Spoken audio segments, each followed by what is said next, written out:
So first and foremost, hello. Thank you very much for coming on behalf of all this panel. And I just really wanted to check if everyone's sitting comfortably. Warmed up a little bit now? Good. So a tiny recap, okay? We have heard from the health panel. Make time for wellness, or you will make time for illness. Great line. We've also heard from the security panel, and it's already been re-quoted about whether you swim naked, are you going to take the risk or not? And then we've heard from the wonderful Anthea and about how you can basically age well using her products, but also mainly using her positive attitude. And what we're here to do now is to think about that thinking ahead positively. Okay, plan ahead. And then after us, just before you have lunch, will be how to have fun while you do that. Okay. So without more ado, what we're going to have is an introduction from each of this superb flight of panelists. Hi, I'm Poppy. I run a company called Poppy's Funerals. We are funeral directors covering the whole of Greater London. I set up Poppy's 13 years ago to bring outstanding care and great service to a sector that is not known for those things. I'm Suzanne Mynors. I apologise for my croaky voice. I'm a private client solicitor working with Russell Cook, which is in Putney, Kingston, and in Legal London near Chancery Lane. So I specialise in death, either preparing for it or dealing with what happens afterwards. Hello everyone, Cameron Young from Trinity Home Care Group. When I'm not running the Anthea Turner fan club for Hampshire, I am leading 3 brands. We've got Trinity Home Care, Country Cousins and Patricia White's, and we're dedicated to keeping people at home and getting the care and support that they need as they age. And I'm... Oh! Okay. So I'm Freddie de Luca. I am a professional mediator specialising in age-related issues and big family disputes, and sometimes we're talking really big, recently 8 siblings with 3 half-siblings. So all sorts of fun and games to be had with that. Okay, so we're going to stick to the plan. We had thought about going off-piste, but in view of the time, we might stick fairly closely to the plan. So first and foremost, we hear the phrase, Cameron, living your best life. What does that mean for your clients and your staff teams? Thanks, Freddie. Well, I'm conscious sort of death and funeral is quite a heavy topic before lunch, so we're going to sort of try and bring it around to that positivity. And I think there's 2 fundamental beliefs that I have. One is the sort of the good news, which is sort of the theme of today, which is we can live a fuller life, a better life. And as we age, we really believe that even as we hit difficult moments with a bit of support and a live-in carer or some visiting care, right, somebody else can help you actually still really do a lot more than you think. When you get to 65, your life expectancy at that point is 90. That's 25 years more. You know, what are you going to do with that? How can you be productive in that period of time? The bad news, the other fundamental belief is that if you're lucky, you end up like my parents and they're spending all their time going to funerals. So it's the flip side of longevity is that you end up having to deal with loss and grief. And how do you process that? And we want to help families, and I think you're all much more sort of qualified than I am to talk about how to prepare for that tactically. But I loved Lucinda, I think it was, talking about cognitive moment of memory loss, right, for a period of time, and menopause. And Chloe, you were talking about your tennis injury, right? But those are little snapshots in our life when we get to experience what it's going to be like, you know, inevitably for cognitive and physical decline. And, you know, that's not, again, another cheery topic, but that's something we've got to sort of face into. How we get lots of training, like an NCT class for when we have a child, or lots of schooling and training for development. We have nothing that's the equivalent of how do we decline gracefully? How do we age well? How do we scrub up when we're 90 years old, to coin Anthea's phrase. And also, you mentioned our staff. We have a carer who's 85, not receiving care, giving the care. I think that's so great. that a lot of our carers are doing it at that age, and so maybe for 20 odd years, right? You can give and then learn to receive, and I think that's a big thing for our clients: is how do they learn to receive? Who do they receive from? And how do you protect family relationships by also adding in some support of a carer into that? So hopefully that's a little inkling of what life to the full could be like in that last chapter. That's lovely, thank you. And yeah, definitely not all doom and gloom for sure on that front. So Suzanne, sorry, looking at the so that'll be Suzanne. We've heard from the security panel about wills and protecting your health and your wealth with powers of attorney and all that sort of thing. What else might people want to think about covering? One of my clients described this as sadmin. Sometimes when people are getting married, they talk about their wedmin. Well, we all have to do our sadmin. And obviously, making a will, I think most people know what that means and that we all really need to do one. Death is inevitable. But there are lots of things that are not covered by a will. So some of the other things I thought perhaps would be helpful, and the things that I find often cause more heartache when we lose somebody, is things like personal possessions, our stuff, the stuff that is charged with sentimental meaning and emotion. I had 3 siblings fighting over Dad's chair. No monetary value really, but it caused so much difficulty between them. So think about your things. You might not think they're worth any money, and so often when people go, it's not the money, it's the meaning. And sometimes the money takes on meaning. So thinking about your stuff and who you want to leave it to. Watches, absolute nightmare. Everybody wants the watch because, of course, you wear it every day, and it's charged with meaning. Another thing is your digital legacy. And lots of people are like, oh, I don't have money online. But we all take photos. You disappear. Can your family access those photos? And again, the emotion with that, you want the photo for the order of service, can't get to the photos. So to think about your digital legacy, have you got a Google legacy account? Have you got a Facebook legacy account? Are people going to be congratulating on your work anniversary on LinkedIn when they know you've gone? So to think about that, and that things like password managers, it's all, I'm sorry, it is admin, but you need to do it because it's those things, particularly if we go suddenly, that cause the heartache. And then the third thing is funeral wishes. And Poppy, I know, will address that in a moment. But we don't want to think about it. We do need to think about that. But then also, we think we've made a will. Oh, I'll never have to think about it again. You need to keep reviewing your will. You need to keep thinking about your family. Families don't stand still. And you need to think about how life changes. One of the other speakers was talking about how life happens. We call it the vicissitudes of life in law. Things are going to happen. Things are going to change. You need to change the plans that you've made. And really that's the kindest thing that you can do, is to be ready, to be prepared, to have that up to date. The other thing that, in fact, building on what Chloe was saying, is thinking about the people left behind. So Chloe was talking about, people that get divorced suddenly have to reinvent themselves and do things on their own, which Anthony was talking about. We see this all the time with particularly widows, but also widowers who've never cooked a meal, perhaps. And who am I? I've been married. I'm dealing with this poor chap who's been married for 66 years. And equally, we as the younger generation, I'm calling myself young. It's all relative, isn't it? You have to reinvent yourself. If you lose a parent, the whole family dynamic shifts. And to think about that before it happens. So often we see people, the first death they've dealt with is their mother.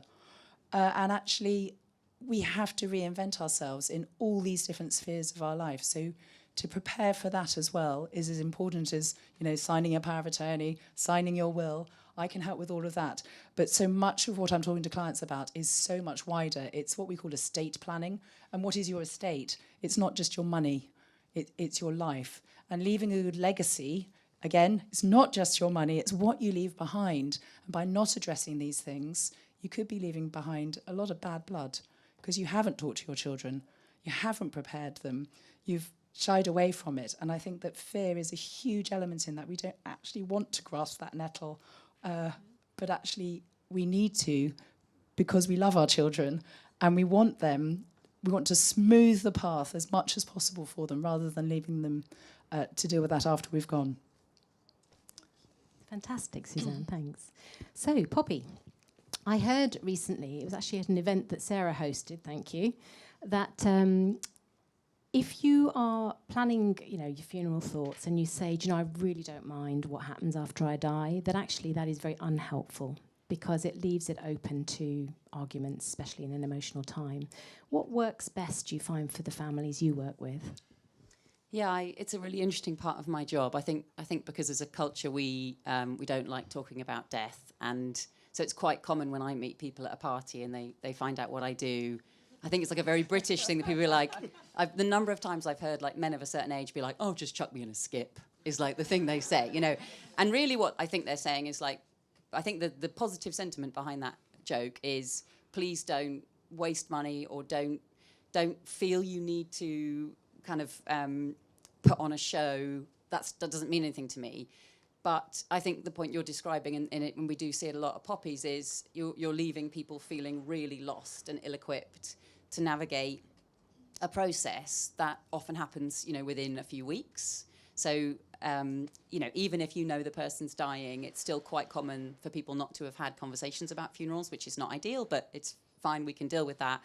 If you've left even just some really basic instructions, even if it's, I would like to be cremated and please don't feel you need to waste a load of money, or like flowers mean a lot to me, or I don't want to be embalmed. You don't have to buy a funeral plan. You don't have to go through the rigmarole of organising everything.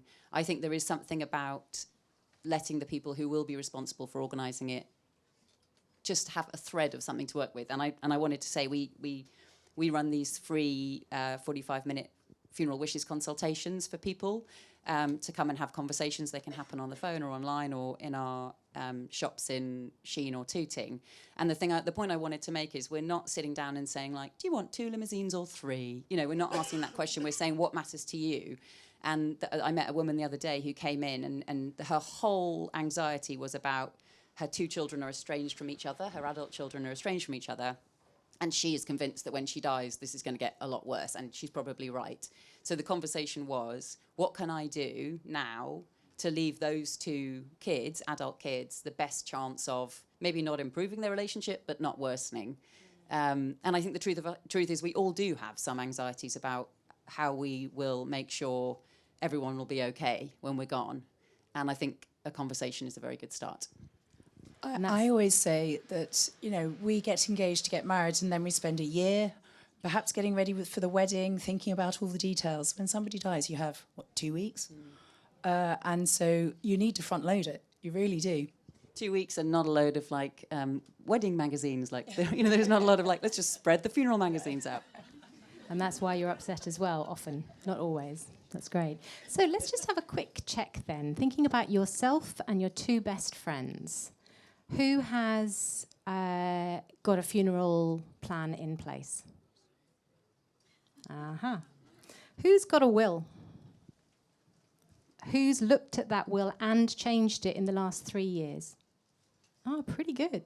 Pretty good. Okay. All right. So I've got a question for you. Oh, thank you. Because I know you have a fascinating job as well. How do you, I think we all probably have experienced some lively family dynamics in our work. How, in your work, do you manage those lively dynamics when you're having conversations? Very good question. So we manage family dynamics primarily by listening very carefully and planning also very carefully. Also, I have a secret weapon. Tracy, over there, is my co-mediator. We always work together. We find that's the strongest model, gets the best outcomes. And what we do is we individually meet with each person who's involved. And as I say, one of the last cases was 8 siblings. Usually it's very rarely less than about 3 or 4. And it might be intergenerational, could be all sorts of people involved in that, supporters, best friends. So it's a big mix of people we work with. They've all got very strong own views, some of which have built up over decades.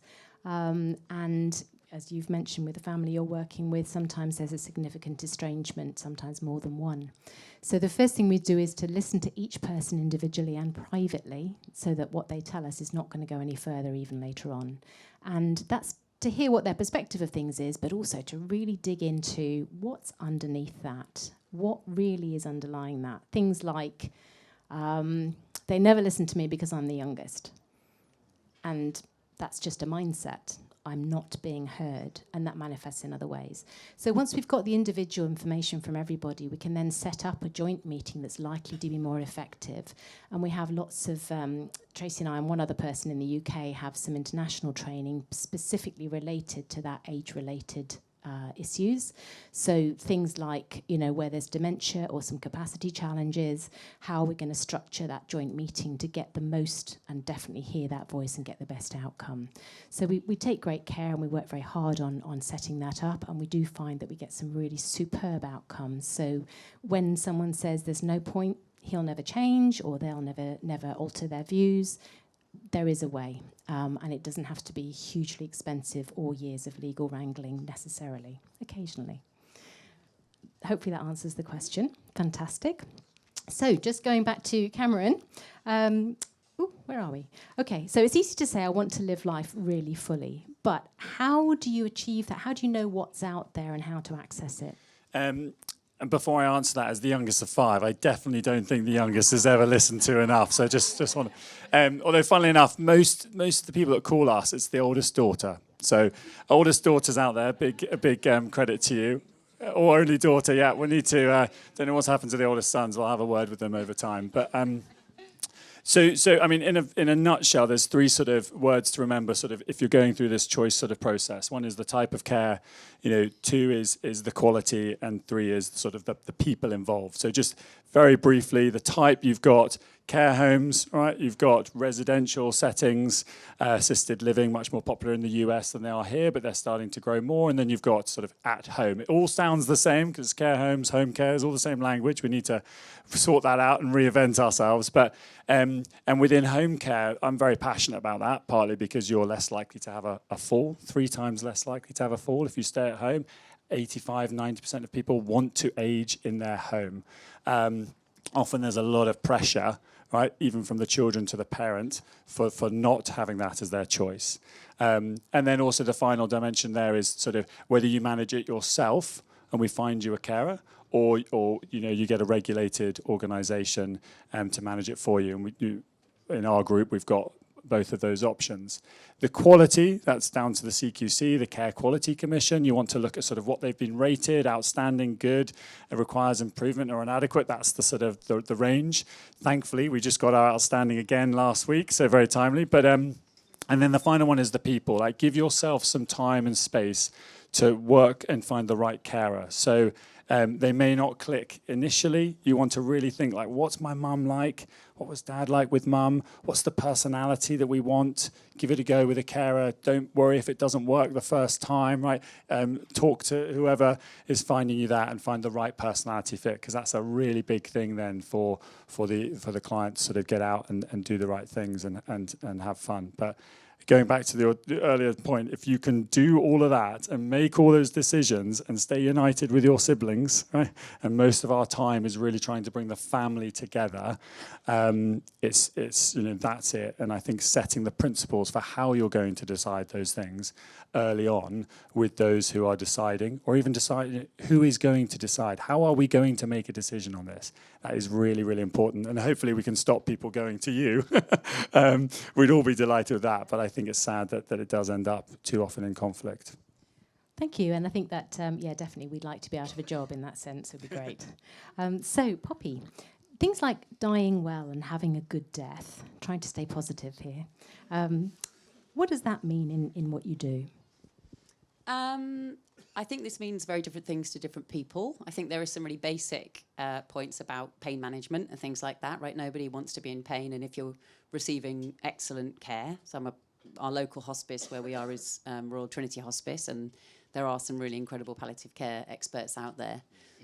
So I think there's like basic needs. I think once basic needs are met, having helped thousands and thousands of people through this process, you start to see themes and it starts to shape your own life. You go home and you start treating the people around you slightly differently.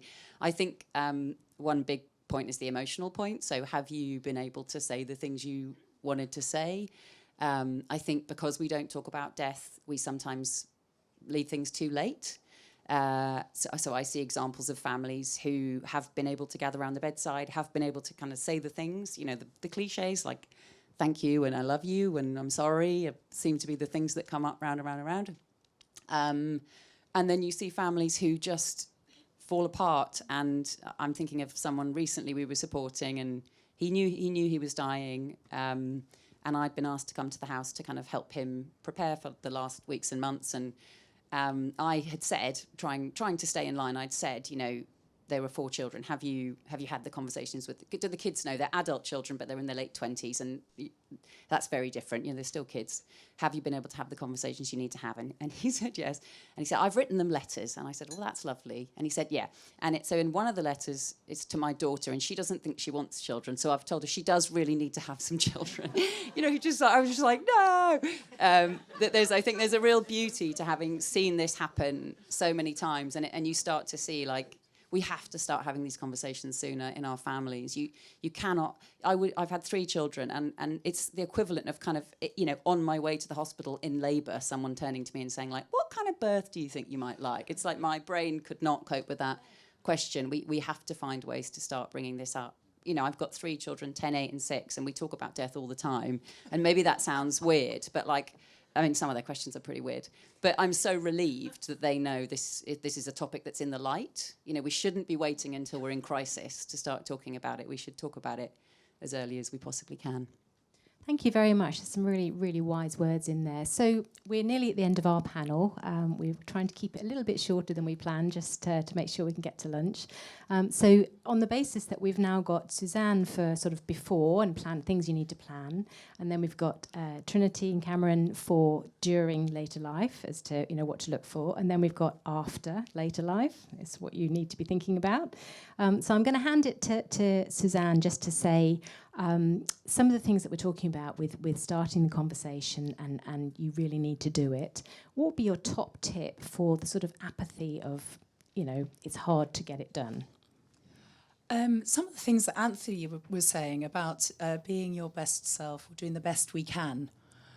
And I like to think that I sell peace of mind. And who doesn't want that? You know, Anthony was saying we want to look good and feel good. How do we feel good? And if you've got this playing on your mind, even if it's super subconscious, and to prepare so that you have that peace of mind, I think you can't put a price on that. And it's getting over that first hurdle. And I was saying earlier that we're a little bit like your personal trainers. Lucy's heard me say this before, that, you know, I really want to get fit, but I'm just sort of sitting on the sofa thinking about it and not actually getting up and going to the gym, or getting up in the morning and going for a run. Whereas if I have a personal trainer that's like, right, I'm meeting you at 10 o'clock and we will go for a run, or make you do lots of crunches or whatever it is, that can make all the difference. So we need people around us, which I know has been a theme today. We need people to help us, and a lot of us that have spoken, that's what we're here for, is to help and support people on that journey. And I think we all need that. It's really hard to do it on your own. So I'm a solicitor. You want to try and keep lawyers out of your life. So come and see me once, get everything arranged, and you may then not need to see me again. We get so much more work from those who haven't prepared. So, or they've tried to do it themselves. Homemade wills. We actually make a lot of money out of homemade wills. Better to do it properly, and then you never need to come back. Equally, trying to sort out affairs after somebody's died, you know, that's when we can really come in and help. So you need people to help you. We're here to guide you through that. We do it day in, day out. As Poppy says, I talk to my 3 children, none of whom want to be solicitors because they think it's all about dead people. We need to be talking about it so that it isn't a taboo subject. So peace of mind, being prepared, are we ready? Next 10 years, Cameron was saying, one of the people was, I think it was, George. Next 10 years, we don't plan our deaths. Often it comes when we least expect it. But we are going to die at some point, so it's never too early to start to have your ducks in a row. Thank you very much. And so I want a hand for our panellists, please, would be very appreciated. And over to Sarah.